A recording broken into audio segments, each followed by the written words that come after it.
I'm here with Lyn Ulbricht, mother of Ross Ulbricht, who's currently, unfortunately, being incarcerated for 2 life sentences plus 4 years. I believe that's a sentence for creating the Silk Road website. Yeah, El Chapo just got a lighter sentence 3 days ago. That's absolutely mind-blowing. El Chapo, the Kingpin, drug lord. It was like almost half the time too, right? Half, about. And like, how many people actually suffered as a result of El Chapo's actions versus what Ross was doing? You know what I mean? That's the question that comes to my mind right off the bat. Right. Like Ross was providing a free market, an internet market essentially. Yeah. And they were even scanning for things that like El Chapo was guilty for doing. You know what I mean? They were making sure they weren't doing that kind of shit. Right. So let's get into why this happened. We've had you on the channel before, but I want to refresh it for anybody who isn't aware of this case. How did it kind of begin, and how did we get to where we are now? Well, it began because Ross became very passionate about free markets and bringing that idea to people in a real way. And he was studying Austrian economics and von Mises and all of these concepts, and he also learned about Bitcoin and saw the potential for monetary freedom with Bitcoin and became really excited about it. In fact, he was telling me all about it, and I said, should I get some? And he goes, no, Mom, it's too volatile. I'm like... And when was that? What year? That was probably 10 or something. 2010. Something crazy. That's like, you'd have like 5 houses like this. Why? Anyway, unfortunately I listened to him. Anyway, he became very passionate about it. And he actually created a video game for people to experience it, and that didn't get published, and so he went to the internet. And so the whole point of it was not, oh, I'm going to be a drug kingpin and I'm going to sell a bunch of drugs or anything like that. And in fact, Ross didn't even own a car when he was arrested. He is not motivated by making a lot of money. He is motivated by ideals and the ideal of freedom and a free market and privacy. And so that's what he put up. And and he ultimately was blamed for everything that happened on that site. And it's like blaming, Jeff Bezos for everything on Amazon, or, Zuckerberg for everything on Facebook, and there's a lot, or Craigslist, or whatever, all these things. And and even so, he was given much more of an excessive sentence, even so, if you were blamed for everything. I mean, double life plus 40 years for a non-violent first-time offender in his 20s. I mean, it takes a lifetime. I mean, this judge is basically saying he's so dangerous he can't be released until he dies, until he leaves as a corpse. And meanwhile, every other Silk Road defendant, ones who actually sold drugs, got 10 years and less. Yeah, it's insane how sparse the sentencing was. And then even the guy who created the copycat Silk Road 2, he got away scot-free, right? Basically, no, because he has to pay back taxes. Oh, no. As long as terrible punishment for him. And it was a bigger site, sold more drugs, according to the government. Yeah, according to the government. It's obviously political. I think it was about the Bitcoin. And in fact, the NSA, it came out from Snowden's papers just about a year ago, March, that they were urgently tracking Bitcoin users a few months before the takedown of Silk Road. And so why was the NSA all about Bitcoin and after it and after people? That's not what they're supposed to do. They're supposed to be protecting us from terrorists, who, by the way, get a lesser sentence than Ross, too. There was recently, John Walker Lynn was released after 20 years, and he fought in the Taliban. We're talking about actual religious murdering zealots that are getting a 20-year break, essentially, just 20 years. And then a fraction of what Ross is getting. And Ross, look, we all make mistakes, or whatever, but it's like, I don't believe that anyone who's nonviolent should have a life sentence. Not even close. It's ridiculous. It's an abuse of government power. Speaking of Ross's nature and his nonviolence, can you tell us more about him as a human? Because a lot of people in this space, he's become sort of like a political figure for Bitcoin. Do you know what I mean? And for crypto in general, sort of as somebody who really was out there pioneering it, and who it might not have had the success that it had it not been for his efforts. And he's paying the ultimate price for it. And everybody in this space, between Aaron and Arca Vegas raising money, between Jeff and unbreakable, and what we're doing, we're trying our best here. But it's like you appealed all the way to the Supreme Court, correct? Correct. Yeah, so you did everything you can in your legal power, and the Supreme Court wouldn't even hear the case, right? Well, with the Supreme Court, they by the time you get up there, they're dealing with widespread issues. It's not just about Ross's case. It's things that came up in Ross's case. And yes, you're correct. They didn't choose to address them, and that affects all of us because one was a very serious Fourth Amendment issue, and the other was a Sixth Amendment issue. They were very fundamental issues, and I don't know if we have time to go into them now, but they just punted them. They will eventually have to be addressed. I mean, they're so important. Can you give an example? Yeah. Well, the Fourth Amendment issue basically is they, as it stands now, because they didn't address it, the government can, in secret, without a warrant, go into any of our internet activity and scarf up whatever they want and use it. And this is without a warrant, without any oversight. And it's based on what's called the third-party doctrine, which is 4 decades old, and it was based on the dial telephone. But now our phones are not exactly like the dial telephone. They're little computers that reveal all kinds of relevant information, our religious affiliation, our sexual orientation, our political interests. Our location. And our location, medical records. And they can get in and delve into all of this with no oversight at all, in secret, and use it against people. They can blackmail officials, perhaps. They can pursue political enemies. There's all kinds of things that can happen with this kind of ability. And and they didn't stop it. As it stands right now, the precedent is that's okay. You know what I mean? They can still go right ahead. And the Sixth Amendment issue has to do with the fact that the judge used uncharged crimes, or allegations, I should say, that were not ruled on by a jury, basically murder for hire, to say, well, this is a really outrageous sentence, but he planned murders, but a jury never ruled on it. It was never charged, and he was never convicted of it. Wow. So judges aren't supposed to do that. Yeah, that's insane. It's supposed to be the jury who decides, and so it's a violation of the Sixth Amendment, which was written to protect people from this exact thing, to protect the accused from rogue judges and prosecutors from saying, well, maybe a jury didn't rule on it, but I think it's true. This is like scary. Yeah. And in fact, Scalia, when he was alive, was very concerned about this because it kind of happens a lot. Apparently, I didn't know that, and so, but they didn't want to address that either. So they're not protecting our rights. And they're using charges that weren't even ruled on by a jury for sentencing, correct? Correct. Which is she's bringing it in to enhance them. Yeah. I mean, they weren't. Yeah. She justified it, used it. Yes. Where's the presumption of innocence, though? Yeah, exactly. How can you even Good question. How can you even say that there's a presumption of innocence in the court system if an unruled on allegation can be a factor in a sentencing? Yeah. So it's unconstitutional. It's against the Sixth Amendment. It's insane. So they're trying to do a really, really nice job of painting Ross as this like kingpin, criminal, murderer. You were telling me off camera that there's a production, a movie in the works that they're trying to frame him the way they want to frame him. There's a scene in that movie. Can you tell us about some of that? Yeah, they show him actually committing violence, shooting a guy in the face with blood going everywhere. I'm like, excuse me? Not even the worst media coverage has ever said that. Yeah. Ross is completely peaceful. He's never been, the government has never said that he is at all violent, or caused physical harm to anyone.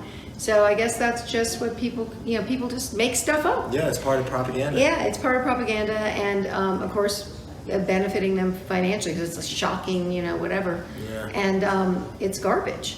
And yeah, there's 100 letters on our website, freeross.org, from people who actually know Ross. Yeah. Read a couple of them. I mean, it's just, he's actually not only not violent, he's so well loved. He's compassionate, he's peaceful, he cares about people. Look, he could be sitting here with all of us having a nice conversation. I don't think you'd be scared.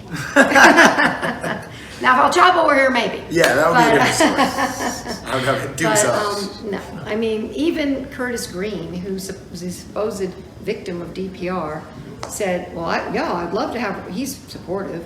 He said, I'd love to have Ross over. I'd love to have him out and have him over. Wow. He knows. That's crazy. Yeah. So you can go to the website and see all these letters from people who care about him. But I want to hear from. I actually want to hear from his mother. Like, what are the things like that you love about him? That Yeah, well, he was always the easiest baby. He continued to be until now. I said, "You're really making up for it now, aren't you, Ross?" You're always no trouble, yeah. But he's always super mellow, and he actually is. He's got a very easygoing personality where, you know, he's easy to be around. He always has been. So I would drag him around with me, you know, to lots of places because he was easy and just good natured. And also, I'd say somewhat contemplative. Is like he was not a real loud, boisterous kid. He was more, he'd observe, and I don't know, he was kind of quiet that way. But he's also now, I mean, very funny. He's social. He's talkative. But he's also very contemplative. So, and he was even as a kid. And he's artistic is the other thing. Like he had all these little figures. Warhammer. Did you ever do Warhammer? And he'd paint them. In fact, I think it probably harmed his eyesight, to be honest. But he was obsessed with painting these really cute little fantasy figures. And he would just for hours paint or draw. You know, he's kind of like that. sounds like the most dangerous human. Yeah. Painting his little fingers. That's insane. Wow. Yeah, but he was always very affectionate and sweet, and yeah, I mean, and he continued to be, and he still is really. Was he always like idealistic when he was a young child? Like, did he always sort of like? Well, not as a child. Well, you know what I mean. Coming up, I guess, into adulthood, did he display that? I think he always had compassion and empathy a lot, you know, and felt for the underdog and for, you know, animals and children and things. But I think it really became idealistic when he went to graduate school. He got involved in the Ron Paul campaign. I even said to Rand Paul, "This is your father's fault, so could you help me?" I've said it to Ron Paul too, actually. That's so funny. I said, "You were the inspiration." But he really was, and he brought him to Penn State, and he, you know, became very passionate about all these ideas about liberty, and he still is. I mean, you know, kind of like our founders. You know, it's not like a dangerous thing. It's supposed to be a good thing. Yeah, it's supposed to be. And so he still, you know, and I agree. You know, I feel the same way. You know, people want to be free. Exactly. You know. And he was just trying to build a platform for people to build peaceful platform with privacy. That was the other thing. It's like there was a lot, you know, it's trying to protect privacy, and that's very important now. I mean, we all know we're under surveillance. Yeah, it's horrifying. It is horrifying. And now we know, based on Ross's case, that the government can take anything they surveil, even like audio files on your phone. You know what I mean? You don't realize how good those mics are and how much you're just blabbing on about shit. I mean, I even do it, and I'm aware of it. So like, I can only imagine what people aren't. Right. It's insane. Yeah. So we're going to be bringing you down to Philadelphia in September to sort of really try and raise as much as we can to support the whole organization. That's awesome. Because I feel everyone's getting behind you. I feel like if we can get out here and make this a big fucking scene that somebody can't ignore, you know what I mean? Make it so loud and so widespread all over the world that people have to take a look at it. That's how we do it. Do you know what I mean? Like, yeah, well, that's part of our petition. Like, I would like to get 500,000. We're over 100. I think we're over 185,000 now, which is great. But I really would like to at least soon get to 250,000, because then I could say 250,000. Yeah. Million's got a nice ring. It does. I like the million. So, you know, because there's a lot of people from all over the world who really care about this. But I was surprised at the event yesterday. You know, I really support you and stuff. I said, "Have you signed the petition?" Well, no, I haven't yet. Please do it. Please sign the petition. It doesn't take long. It takes 1 minute. Yeah, or less even. You know, it's so quick, and it's on our freeross.org. And you know, if enough people. And it's a PR tool, really. It's demonstrating support. There's no guarantees with a petition, but I could say there's 250,000 people who care about this. That gets the attention of people who can make changes. Yes, for sure. I actually have a question for you. Have any like philanthropic legal organizations offered help? Like, I mean, I'm sure the ACLU, but something akin to the ACLU or other organizations that champion sometimes these constitutional issues. I know you're making several, you know, constitutional challenges. It seems like there would probably be lawyers that kind of do that for a living and like to make a buzz that would be willing to help you. Well, we're kind of past that point, but the people who were our Supreme Court lawyers gave us a really good deal. Okay. It was very very generous. That's awesome. Yeah, because they cared about the issues. They felt it was an important case, and they also, our lawyer said, you know, anyone can see that Ross was an idealistic kid who, you know, things got out of hand, but he's not someone who needs to be in prison for the rest of his life. And he's in like a maximum security Yes, facility. he It's absolutely not is. just like county jail. No, you it's know? not. Maximum security prison Where is because he of his locked up? sentence. Yeah. Not because of his security score. He'd be in a camp because of that. Yeah. Where is he at? He's in Tucson now, USP Tucson. How long is he actually in his cell? How many hours a day? You know, I'm not sure exactly, but he gets out a lot. Okay. Yeah. So we hear some horror stories from these facilities where they keep you locked down for 23 hours a day. Oh, no, he's not, that's like the supermax. But he, or when he was, what happened in the last prison was, because it's a very violent place, unlike where he is now, thank God, he refused to assault another inmate. Again, peaceful, I'm not gonna, and the other inmates were pressuring him to do it. It's kind of a thing. And he wouldn't do it, so that made him a target, and he had to put himself in protective custody, which was an 8x10 metal box, no window, sitting in a metal box for 3.5 months. And, you know, eventually, thankfully, he got moved to Tucson, which is where they put people who are targeted, because he is now targeted. Wow. If he's in another prison because he wouldn't obey. And, but he wouldn't do it. You know, it's against his principles. It's non-aggression. And he said no. At his own risk. So, I mean, to call him a thug or anything like that, it's crazy. Yeah, he's defenseless in jail, surrounded by like maximum security murderers, like the riffest of the raft. You know what I mean? Yeah. He's willing to take. He's willing to take a stood up stand. and said yeah. no. And so Like to now see he's in some a of his place art. that's not as dangerous. And so the other place had lockdowns a lot because there were fights and Riots. stabbings and there wasn't a riot, thankfully, but a lot of violence. And so they would lock them down, and then they'd have to stay in there for sometimes weeks at a time. Yeah, not this place. Is not like that, luckily. Thankfully. Well, that sounds like Thank God. the beginning of momentum. Not to get too excited or like sort of like twinkly-eyed, but I can see like I just noticed in my own life, like when my situations start to improve, even if like intellectually they don't sound like they're improving that much, but if I find that like my days are easier on me, then I'm moving in the right direction. And I feel like with all the support that's coming from all over the world, and at the front door right now, I think it's Yakov and the Anarcha Vegas crew. Okay, I guess the door's not locked. Yeah, come on in. We were just talking about all the people that support Lyn Ulbricht. Look, here's like 6 of them. A little dirty. What's What's up, up, Sterling? What's up, Sterling? What's going on, brother? How are you? We just had a lot of fun. What'd you do? Shooting. We're shooting. Nice. Anarchadelphia team, what's up, champ? That's right. Hey, rocking it. What's up, man? Hi, Lynn. We're just finishing up an interview. Oh, cool. That's Okay, okay. we're- The cameo was fire though. That was perfect. Walked in the perfect time. Yeah. Well, on that note, I guess let's talk about some of the things we're doing at Anarchadelphia. I was going to say, I told Ross, my new peer group is young guys in their 20s and 30s. That's who I hang out with. Well, because we got your back. You know I what know, mean? you're my people. What can I say? That's Love so you all. funny. It's fine. It's amazing, It's man. funny. He thought that was great. It's beautiful that, like, because I love all those people that just walked in. Oh, me too. And it's so cool that they all got your back as hard as Yeah. they do. You know what I mean? Oh, we're yeah. building a Ross Ulbricht army. Dude. It's Yes. awesome. So a few of the things that we're going to be doing at Delphia to promote, and to raise money and awareness for your cause is we have a lot of sort of like carnival themed things going on in the outdoors. There's gonna be a lot of markets and stuff like that. Cool. There's also gonna be a lot of like sort of like carnival-esque games where you can win prizes and stuff. We'll probably donate a huge chunk of that to Free Ross. And then a big thing that we're doing at the end, we're having this like kind of pro skate competition as like the outro to the conference. So during that we'll have Sterling actually. It's amazing. You walked in. Yeah, do the auction.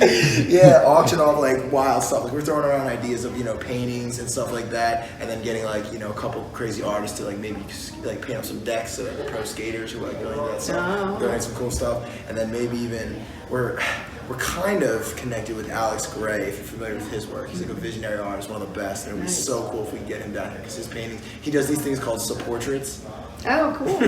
Yeah, I love that term. And yeah, he could raise a lot of money. So we have all sorts of like philanthropic ideas to try and build as much capital and as power as we can to really make change and really just get him out of there, dude. No, thank you so much. It sucks. I've been in jail a few times, not for long, but I mean I've spent the night a few times and that was fucking tough. No, it's getting too long. Yeah. It's way too long. For both of you guys. So if you want to help support Lyn, please go sign the petition. That's the easiest thing to do. And then if you want to help her even more, you can come to Anarchadelphia and buy some shit and support the fuck out of this project because we really need to like stop with this. I'm sorry I'm cursing, but I'm just Are we bleeping in this during this thing? We're just bleeping? Sure. it's so, I'm trying to use words that aren't vulgar. It's so. You are? Well, yeah, I know. That's me trying, believe it or not. It's so sad. That's what I'm trying. It's so Oh, sad. God. I'm very invigorated and frustrated at the same time. Okay. There's usually a dirty word It's that Italian, I my use. Yeah, but that's where I'm at because like it's just so unjust. It's so unjust It for is. Ross and then for you as a mother too. Like It is. knowing my And our own whole mother. family, Yeah, you and how know? much families Yeah. love each other. And yeah, no, it's so hard on families, and it's so bad. Yeah, but thank you. I mean, it means so much. It really does. It's great. You guys are great, and really so appreciative. Awesome. Well, don't ever sell yourself short because you're the crazy lady running around the world. Like, Yeah. just, you were like, I gotta have pictures with Ross because people think I'm just this crazy woman running around just to be his mom. Gotta have proof. Yeah. Yeah. She's a crusader for sure, and I'm sure that even though Ross is in a tough situation right now, that brings him warmth and solace. It would. For Oh me. yeah, he does. And also, it's become bigger for both of us, for Ross and me. And it's like, because when you meet the families, he's not the only one suffering horribly in this whole rotten system. Yeah. The whole thing is so messed up and un-American. And I think if most people knew the injustices that are going on in our criminal justice system, there would be outrage. Yeah. And so, I'm doing my best to point it out.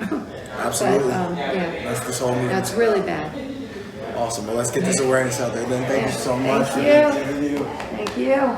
Lyn, does what about his art? Does he still produce any, or does he write or anything like that? Yeah, he's very artistic, so Still producing? he does, and yeah. Can we find his art anywhere? Online? Yeah, there's you can buy a poster of his art in our store, and we have an art game that for $1 you can. It's like you reveal the art kind of thing, Cool. and this one's almost totally revealed, and then we're gonna put the new one. Oh. And so we raise money revealing Ross's art, and then we can have a poster of it. Oh, Yeah. that's awesome. So, That's cool. That's really creative. yeah. Awesome. Well, thanks Yeah, again, man. I thank really you. appreciate it. Thank you. Anarchadelphia is a conference dedicated to the principles of liberty, individual sovereignty, and freedom from coercion, located in Philadelphia, the cradle of liberty. Anarchadelphia aims to shine light on issues such as geopolitics, blockchain economics, spiritual health and wellness, as well as exposing the Earth's sacred hidden knowledge. Featuring Mark Passio, Max Egan, Derek Bros, Zachary Hubbard, Jeff Berwick, Clive DeCarl, Sterling Lujan, Etienne de la Boisse, Squared, Lyn Ulbricht, and the Free Ross Initiative, Kerry Wedler, Luke Rudowski, Dan Dix, Josh Sigurdsson, Jason Goodman, Benny Wills, Sasha Daygame, Gina Carr, Chuck Williams, Aaron Nakamoto, Ken Bozak, Leah Thompson, and many more. Join us this September's Harvest Moon for an array of lectures, group panels, workshops, and the premiere showing of Mark Passio's The Science of Natural Law.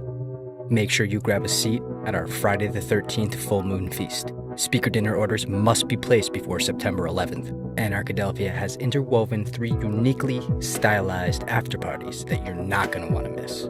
Friday night, the State of Anarchy goes internal with the family, as the Free Knots bless the stage and Danny Quest premieres his new EP. Disclaimer: nightlife subject to several inspired anarchists spitting the truth and sharing the mic. Check, 1, 2. Saturday night, Clockwork Records produces its 77th late night event, showcasing Philadelphia native Messinian, plus Lab Rat, Cosmo, and Gobsmack. Sunday afternoon, Anarchadelphia is sponsoring Sober vs. Wasted, a professional skateboarding contest that rolls through Philly's famous FDR skate park every autumn. After we award the first place shredder, we'll transform the entire park into our blowout punk rock show featuring the Ill-Fated Natives and Carmen Karanji and friends. The State of Anarchy is an interstate, that once reached in enough individuals will bring about a new earth. For more information about the event, live stream, and tickets, visit anarchadelphia.com.